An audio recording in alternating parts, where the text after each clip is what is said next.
ये इतने खूबसूरत से फूल होते हैं कि इसको हम देखते हैं और देखते ही मन करता है बस तुरंत लाएं और अपनी गार्डन में लगा दें। और हम ऐसा कर भी देते हैं, ला के लगा भी देते हैं। लेकिन कुछ हमारी लगाने की गलतियों की वजह से इन फूलों के कारण हमें तकलीफ़ होती है, थोड़ी सी परेशानी होती है। तो इस टिकोमा को अपने मुख्य द्वार पे या फ्रंट गेट पे हमें कभी नहीं लगाना चाहिए।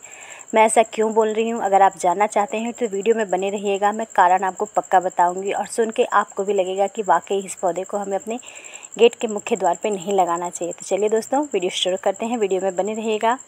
नमस्ते दोस्तों, मैं Sushma Chauhan, Sushma smart village channel पे एक बार फिर से एक बहुत ही खूबसूरत से और गर्मियों का बहुत ही सदाबहार फूल जिसे टिकोमा के नाम से जाना जाता है। ये एक बेहद ही खूबसूरत सा बेल वाला पौधा है, बहुत ही खूबसूरत सा लगता है। आप मेरे पीछे ये बेल देख रहे होंगे, कितनी खूबसूरत ये बेल है। मैंने इसको कैसे लगाया था, कहाँ से ये पौधा मिला था, इसकी देखभाल कैसे करती, कई सारी जानकारी आज के वीडियो में आप लोगों के साथ शेयर करूँगी। वीडियो में बने रहिएगा, वीडियो आप लोगों को ज़रूर अच्छा लगेगा। और साथ ही साथ दोस्तों, वीडियो अच्छा लगे तो वीडियो को लाइक करना बिल्कुल मत भूलिएगा, चैनल को सब्सक्राइब कर लीजिएगा। तो चलिए देर न करते हुए इस बेहद ही खूबसूरत से पौधों को मैं दिखाती हूँ, इससे जुड़ी जानकारी आप लोगों के साथ शेयर करती हूँ। जानकारी तो मैं आप लोगों के साथ शेयर करती रहूँगी, लेकिन सबसे पहले मैं आप लोगों को ये टिकोमा का पौधा देखती हूँ। ये देखिए दोस्तों, टिकोमा के पौधे को मैंने एक बड़े से पॉट में, यानी बहुत बड़ा पॉट में लगा रखा है। इसका कारण क्या है कि इसकी जड़ें जो बहुत अधिक फैलती हैं। तो आप अगर इसको अपने गार्डन में लगाएं तो हमेशा कोशिश करिए या तो इसको ज़मीन पर लगाइए खूबसूरत से पौधे को, या तो फिर आप बहुत बड़े साइज़ के पॉट में लगाएं, क्योंकि फिर छोटे पॉट में लगाएंगे और ये इतना अधिक फैलने वाला है, फिर हर साल आपको इसको ट्रांसप्लांट करना पड़ेगा, जिसकी वजह से आपका ये पौधा ख़राब हो सकता है। तो सबसे पहली बात, जब भी आप टिकोमा लेके आएँ तो उसको बड़े साइज़ के पॉट में या तो ड्रम वगैरह काट के या तो सीधे आप किसी ऐसी जगह पे लगाएं जिसको ज़मीन में। दूसरी बात, टिकोमा को कभी भी आपको अपने गेट के फ्रंट यानी एकदम मुख्य द्वार पे या घर के एकदम सामने नहीं लगाना चाहिए कि जैसे ही आप एंट्री करें और ये पौधा आपको मिले। देखने में बहुत खूबसूरत से वास्तु या किसी दूसरे कारण कोई दिक्कत नहीं है। क्या कारण है, क्या रीज़न है, मैं आपको ज़रूर बताऊंगी, लेकिन पहले इस पौधे से जुड़ी कुछ विशेष जानकारी मैं आप लोग के साथ शेयर करती हूँ। ये बेहद ही खूबसूरत सा पौधा एक बेल वाला पौधा है। आप सभी इसके नाम से जानते हैं टिकोमा, या इसको ट्रम्पेट, ऑरेंज ट्रम्पेट टिकोमा के नाम से जाना जाता है, क्योंकि जैसा हमारा ट्रम्पेट होता है बजाने वाला, ठीक वैसे ही इसके फूलों का आकार होता है। दूसरी बात की जाए कि अगर इस पौधे को आप अपने गार्डन में शामिल करना चाहते हैं तो ये पौधा आपको मिलेगा कहाँ। तो आजकल हर नर्सरी पे बहुत आसानी से ये पौधा आपको मिल जाता है, केवल 40-50 रुपये में इस पौधे की खूबसूरत सी बेल आपको मिल जाएगी। अगर आपको नर्सरी से नहीं ख़रीदना है तो अगर किसी भी जान पहचान वाले के पास आपके पास ये पौधा है या कहीं पे भी आप देखें तो आप इसकी कटिंग भी बहुत आसानी से लगा सकते हैं। लेकिन गर्मियों के इस समय में ये इसकी कटिंग नहीं लगेगी। यही कटिंग अगर आप बरसात में लगाएंगे तो बहुत आसानी से टिकोमा की कटिंग लग जाती है। उसका कारण ये है कि जैसे ही बरसात शुरू होती है, टिकोमा के पूरे तने पे छोटी छोटी जड़ें विकसित हो जाती हैं और उन जड़ों को जैसे ही आप ज़मीन में डालेंगे तुरंत रूट बहुत अच्छे से डेवलप होकर पौधा बहुत अच्छे से लग जाता है। लेकिन उसके लिए सही समय होता है बरसात का। तो अगर आप लगाना चाहते हैं तो गर्मियों में नहीं, बरसात में इस पौधे को लगाइए। कटिंग लगाना चाहते हैं तो कटिंग को भी बरसात में लगाइए, बहुत आसानी से ये पौधा लग जाएगा। और इसकी कटिंग आप बस लाइए, ज़मीन में गाड़ दीजिए, पौधा बहुत आसानी से लग जाएगा। अगर बात की जाए इस पौधे को आप लगाएं तो वहाँ मिट्टी कैसी होनी चाहिए, तो ज़मीन में आप लगा रहे हैं तो आपको कोई विशेष केयर की ज़रूरत नहीं है, कोई फर्टिलाइज़र की आवश्यकता नहीं है। लेकिन इसी पौधे को जब आप बड़े पॉट में लगाएंगे तो उस समय आपको मिट्टी का विशेष ध्यान रखना पड़ेगा।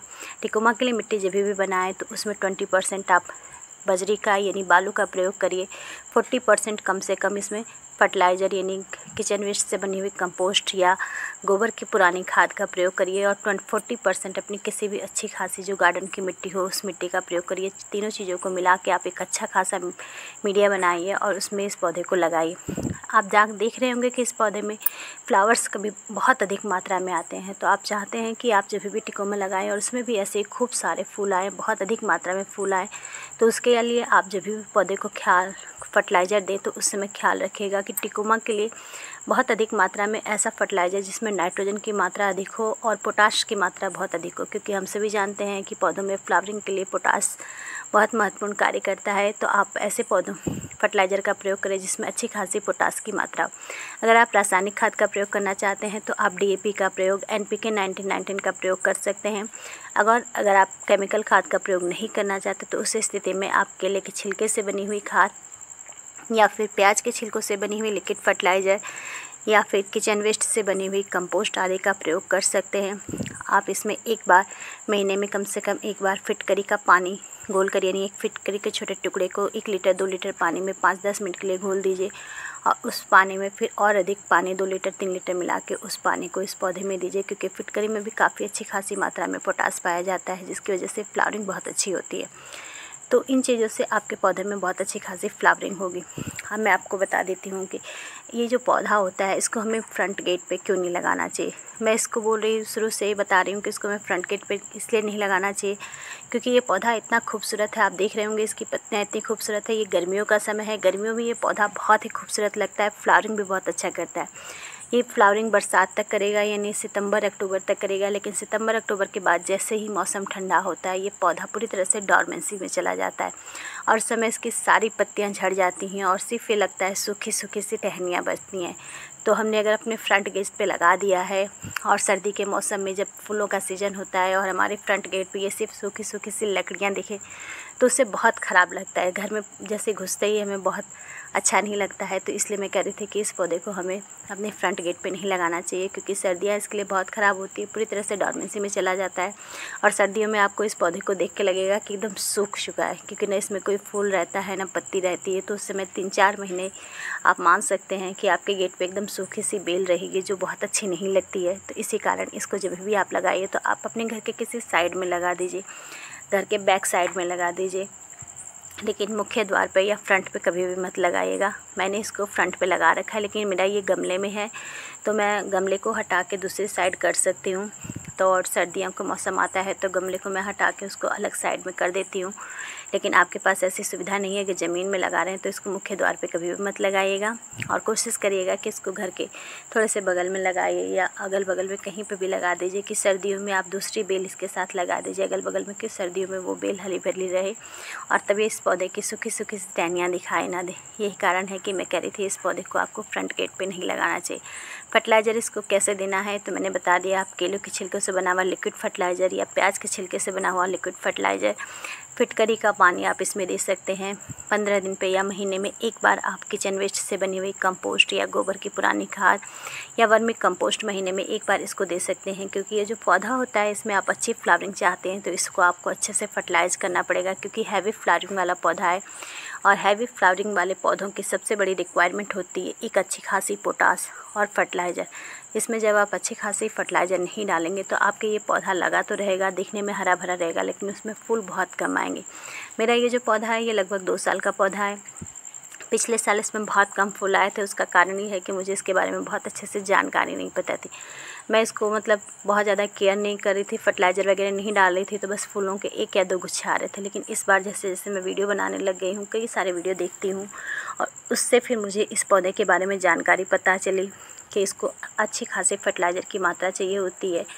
तो उन वीडियो को देखकर मैंने इस साल इसमें DAP वगैरह का भी प्रयोग किया और केले के छिलके से बना लिक्विड फर्टिलाइज़र, प्याज के छिलके से बना लिक्विड फर्टिलाइज़र महीने में एक बार 15 दिन पे लगातार इसको देती रहती हूँ। और आप देख सकते हैं कि फर्टिलाइज़र देने के बाद इसकी स्थिति कितनी अच्छी है।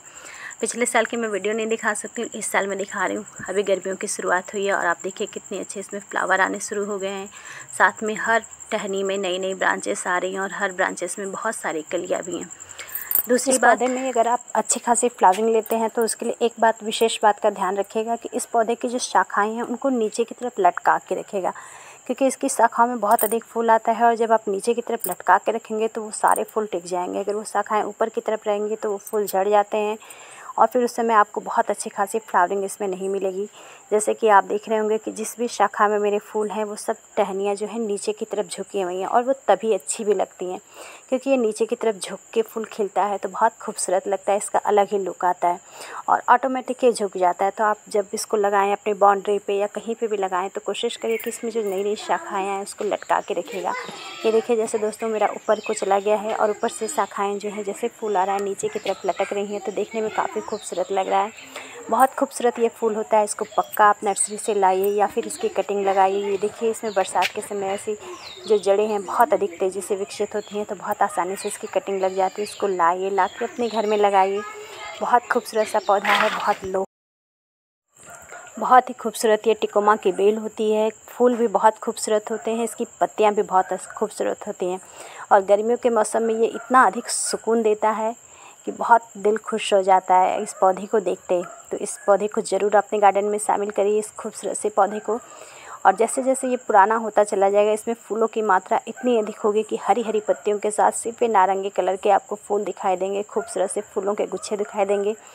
तो इसकी खूबसूरती जो भी आएगा वो आपको देखता रह जाएगा। तो इस जाइए नर्सरी से इस खूबसूरत से पौधे को लाइए, प्रकृति की खूबसूरती बढ़ाने में, अपने घर की खूबसूरती बढ़ाने में थोड़ा सा योगदान दीजिए।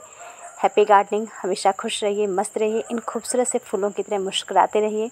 ज़िंदगी बहुत छोटी सी है, इस छोटी सी ज़िंदगी में इन खुशियों को आनंद लीजिए। ये छोटे छोटे जो फूल होते हैं, ये फूल जो होते हैं, फूल, पौधे, पत्तियाँ हमारे मन को बहुत अधिक सुकून देते हैं। सुबह जब आप उठें, इन खूबसूरत से फूलों को देखिए। शाम को जब आप चाय पीजिए, इन फूलों के आसपास बैठ के पीजिए। देखिए ज़िंदगी कितनी खूबसूरत लगने लगेगी। एक पल के लिए लगेगा कि आपकी ज़िंदगी में कोई समस्या ही नहीं है, आपकी टेंशन परेशानियां दूर हो जाएंगी। इसलिए इन खूबसूरत से फूलों से प्रेम करिए, उन्हें पक्का अपने गार्डन में शामिल करिए, स्थान दीजिए।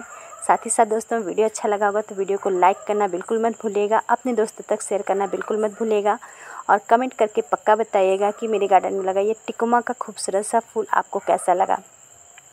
वीडियो देखने के लिए आप लोगों का बहुत बहुत धन्यवाद। फिर मिलते हैं किसी अगले वीडियो में किसी खूबसूरत से पौधे के साथ, एक प्यारी सी जानकारी के साथ और एक अच्छे से फूलों के साथ। आज का खूबसूरत सा टिकोमा के ऊपर वीडियो जो आप लोगों को ज़रूर अच्छा लगा होगा। वीडियो अच्छा लगा होगा तो वीडियो को लाइक करना, चैनल को सब्सक्राइब करना और अपने गार्डनर दोस्तों तक शेयर करना बिल्कुल मत भूलेगा। खुश रहिए, मस्त रहिए, गार्डनिंग करिए, ऐसे खूबसूरत से फूलों से अपने घर को सजाते रहिए। फिर मिलते हैं अगली वीडियो में एक खूबसूरत से पौधे के साथ।